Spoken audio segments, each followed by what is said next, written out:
Hey everybody! Tonight I've got a pretty hot button topic that a lot of people like to talk about, but not everybody is very knowledgeable about. And it's something that I think really needs to be said so that it clears up a lot of misconceptions about that particular topic. Before we get there, I just want to mention the video that's playing is me playing as Thunder. I'm on Jordy Gamer Girl's stream, playing against a few other people that you might know from the forums as well. And it was a pretty good time. So check out Jordy's stream on Twitch. So there you go, Jordy, you got a plug. And anyway, the topic that I'd like to talk about is, well, it's not about Thunder. Thunder is, it's been stated by Splash Damage, he's going to get a rework a little bit, kind of like Phantom. And so I don't really want to spend too much time talking about him since he's probably going to change at some point. But anyway, what I do want to talk about is cheating. Cheating is something that has affected every single person who's ever played any sort of multiplayer game. Hell, they probably even have friends in real life who have cheated at cards. But specifically, I want to talk about cheating systems, people who try to help, sometimes help in a good way, sometimes help in a very negative way. And I kind of want to, like I said, clear up a few misconceptions. It is a hot button topic. I know not everybody might agree with my opinion, and that's fine. However, I would like everybody to kind of listen because I do have a lot of experience in the area. And so just don't immediately dismiss stuff. And I've got a couple of funny stories in there and, well, just stories in general.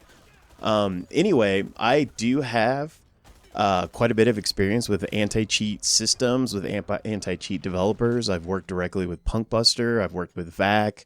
I was the head anti-cheat administrator for the Cal League, if any of you remember them. For quite a while, and helped spend hours and hours and hours tracking down people who were very good at hiding their cheats. And so I'm very much the type of person who wants to catch people doing it. However, I'm not the type of person who's going to immediately damn people who may have even been caught by the system. I'd like to keep an open mind with stuff. Anyway, I'll talk about that later.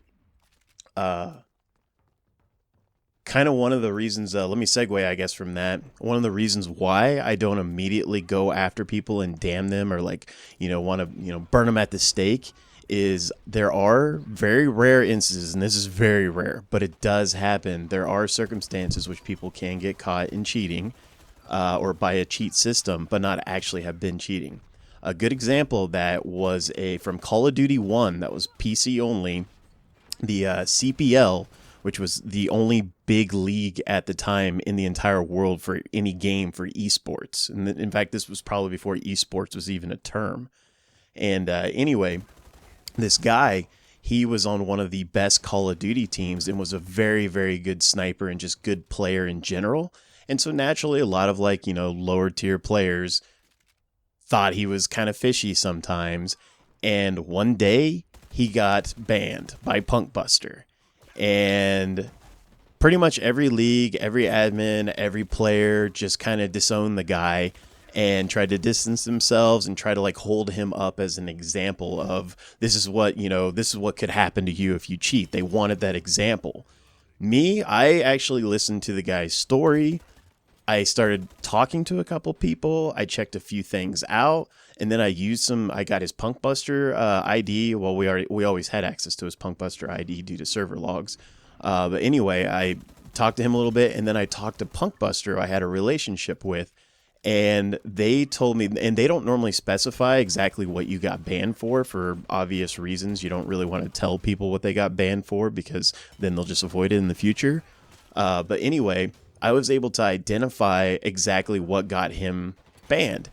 He had told me that it was probably this program that he was using that allowed him to move very quickly in a single player game that he was using, that just kind of allowed his player to skip ahead really fast.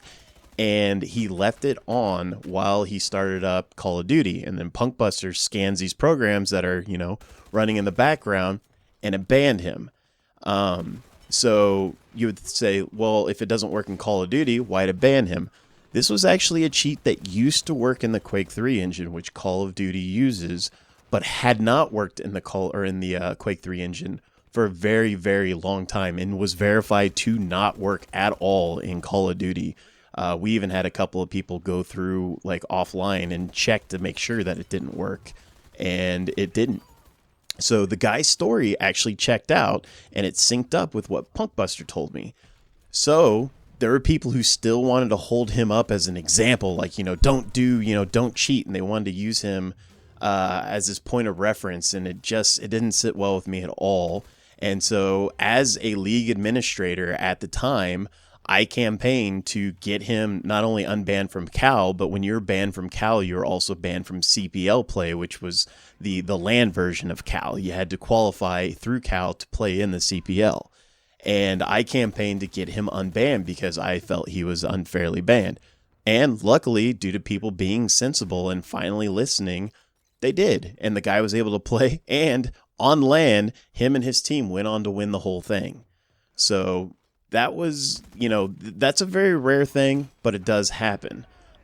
My point is, you can't just automatically damn somebody for cheating.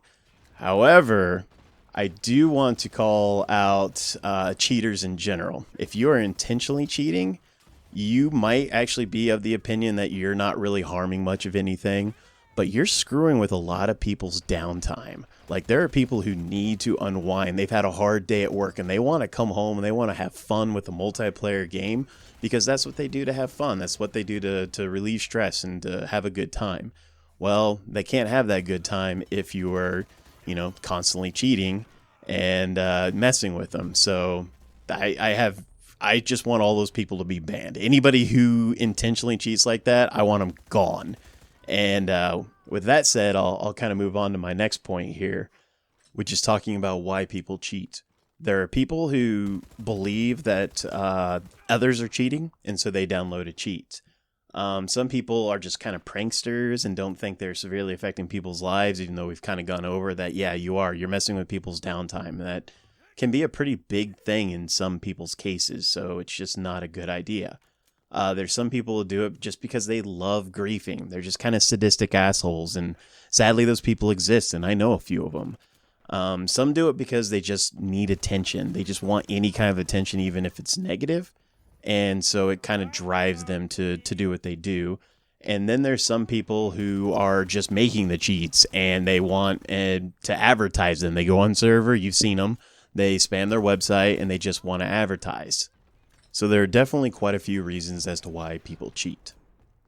Now let's talk about people who want to help against cheating and some of those people who do not do the right thing to help stop cheating. There's a lot of people who truly believe that taking video of especially an obvious aimbot and then posting it as a public video on YouTube, and then trying to paste it all over like the Steam forums, the Nexon forums, the War Chest forums, Reddit, places like that. They truly think they're doing something good to help put a spotlight on cheating and to kind of, stir up conversation about it. And it is the entirely wrong thing to do. You do not want to give these people exposure. As I said, some people are cheating because they want attention. Some people are cheating because they want marketing for their cheats. They are actually linking to your videos on these forums as to show off that the cheat works, that it's, just free marketing for them, and how upset that it got you. And you do not want to do that. You don't want to give them attention. I understand that a lot of people are coming from a position of frustration and they want to feel as if they are personally doing something, like actively doing something to try to combat cheating. However, you're not doing it right. You're doing everything completely wrong for the things that I just stated. You need to, take into account that you're not only doing all these things, you're also creating a sense of paranoia in the community. So when they see a really good player, they tend to immediately think that they are cheating because of the paranoia generated by well-intending but not very well-informed players. But because of all the videos everywhere and the forum posts and everything, there's a lot of people who immediately, instead of thinking like, oh, he's a good player, or even taking the time to go look at their Steam profile, or even look at their level. I mean, you're not going to find somebody who's aimbotting who's level 50. It just doesn't happen. Yet you see accusations all the time. So yeah, there's a lot of issues with paranoia, and you're helping fuel that. and that is also in the benefits of cheaters and the people who make the cheats. We've talked a lot about cheaters and how to properly deal with cheaters. I'd like to also talk about anti-cheat systems real quickly, as there are a significant number of them and they can be kind of confusing. And there's multiple layers to protecting your game. There's not just one thing that's, going to 100% protect your game, because nothing's going to 100% protect it. But the baseline main layer that everybody knows is the named product. That's your anti-cheat system, like NGS for Dirty Bomb, Punkbuster for a ton of games, VAC for Valve games, things like that, programs like that, which can identify that a cheat is running on a computer and then ban the person for it, or at least flag their account for review. However, those systems are not perfect. They do have to abide by privacy laws in countries, and there's also ethical questions from people that do not want their privacy rights violated. So what they can and cannot do is very much restricted, where cheat makers actually don't have that issue. They can make whatever they want. And so that's your baseline layer one, what every game has. Then there's also another layer that's kind of an active statistical anti-cheat system, and that's the main one is Fair Fight. And what Fair Fight does is it can in real time see a player's accuracy, damage, stuff like that, and then determine whether or not they're human. Now, there's some issues around that because it can generate some false positives, so I like this system, but I'd much prefer if it was something that flagged an account for actual human review, unless the statistics are just way out of the norm for a very long time. But I do think it is a good system. And then there's also a similar system that's more of a passive statistical anti-cheat thing that's used pretty much, I think, by Dirty Bomb. I mean, we all know there are stats with Dirty Bomb, and most likely Splash Damage, Nexon Support has access to all those stats. So when you submit a report in game, or you have a clip of the player, you tell them what server, what time, they can bring up the logs of that server. They can check out those player statistics, check out their overall statistics or just a little snippet of time, determine whether or not they're cheating. And so that works pretty well too, especially since it's got a human driving it. It takes longer, but it works.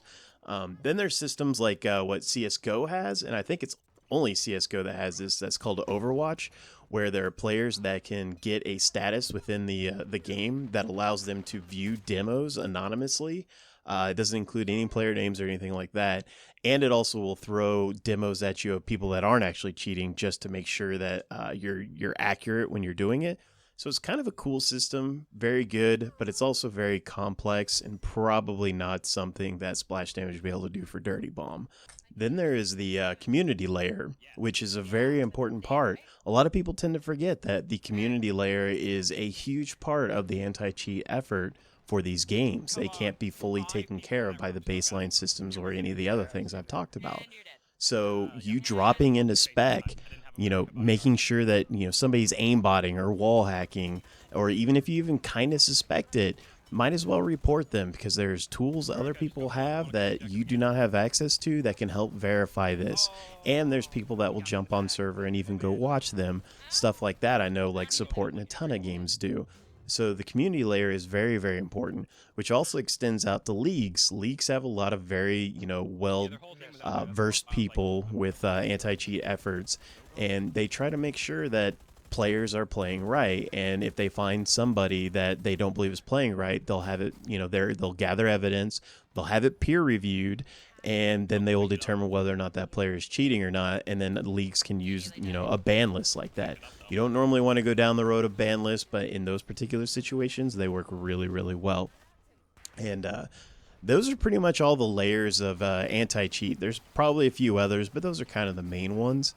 So I hope that people are a little bit more well-versed now as to what goes into anti-cheat efforts, the limitations of anti-cheat systems compared to cheat makers who don't have to abide by any rules of either ethical or legal rules.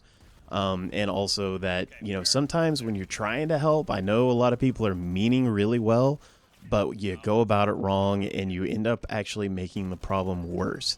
And that is something that is very hard for some people to understand and accept.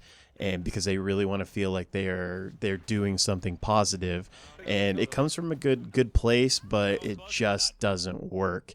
And I want people to kind of be aware of that and think about that at least. So the next time you feel like making a public video on YouTube of an obvious aimbot, think of the ramifications of that, where you're not only creating like an air of paranoia, and you're not actually shaming a person, because people who buy cheats don't really get shamed. They're usually there for attention, and you're providing advertising for the cheat makers. So you're providing them revenue. So I ask you to consider that before you go and do something that may potentially be harmful to the game. Anyway, that's all for tonight, guys. I hope you enjoyed it, and take care.